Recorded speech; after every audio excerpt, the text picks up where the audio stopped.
Hey guys, so if you're looking to buy Apollo City or Apollo Go, I'm going to talk about what are the main differences.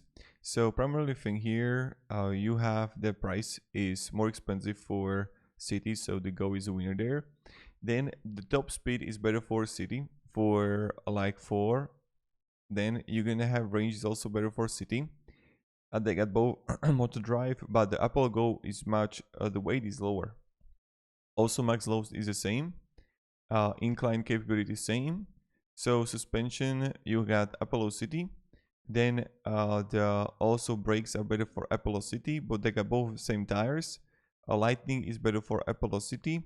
Then you see the battery type is better for Apollo City, charging time for better for Apollo City. Then you get a battery cells better for Apollo City, and they got both BMS protections and same frame warranty. So just want to make this quick video for you regards like what are the differences between these two and which one is actually better. So this is like Apollo Go versus the Apollo City. And yeah, have a great day and goodbye.